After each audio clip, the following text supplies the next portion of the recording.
ஓவியா, ராமநாதபுரம் மாவட்டத்திற்கு orange alert விடுக்கப்பட்டதை அடுத்து நேற்று காலை 10 மணி முதல் மழை பெய்யும் என இந்திய வானிலை ஆய்வு மையம் அறிவித்துள்ளது. இந்த நிலையில் ராமநாதபுரம் மாவட்டத்தின் பல்வேறு பகுதிகளில் இரவு முதல் காலை வரை விடிய விடிய கனமழையானது பெய்து வருகின்றது. இந்த கனமழை பெய்து வரக்கூடிய சூழ்நிலையில் பள்ளி மற்றும் கல்லூரிகளுக்கு காலை 8:30 மணி வரை எந்த ஒரு அறிவிப்பையும் மாவட்ட நிர்வாகமோ கல்வித்துறையோ அறிவிக்கவில்லை. இதனால் மழையில் நனைந்தபடி மாணவர்கள், பள்ளி மாணவர்கள் மற்றும் கல்லூரி மாணவர்கள் செல்லக்கூடிய ஒரு அவலம் ஏற்பட்டுள்ளது. தொடர்ச்சியாக மாவட்ட முதுமை கல்வி அலுவலரை தொடர்பு கொண்டாலும் முறையான பதிலளிக்கவும் அவர் மறுத்து வருகின்றார்.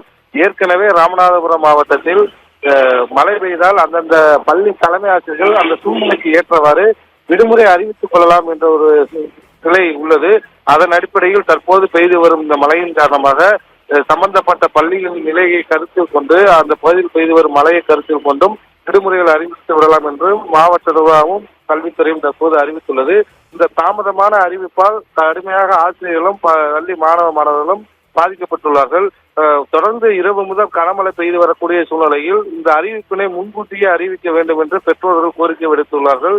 அதற்கு காரணம், இந்த மழை காலத்தில் மழையில் நடந்து பள்ளி மாணவர்கள் செல்லக்கூடிய நிலை இருப்பதால் அவர்களுக்கு தொற்று நோய் பரவும் சூழ்நிலை ஏற்பட்டுள்ளதன் காரணமாக இந்த அறிவிப்பை விரைந்து அறிவிக்க வேண்டும் என்றும் அவர்கள் கோரிக்கை விடுத்துள்ளார்கள்.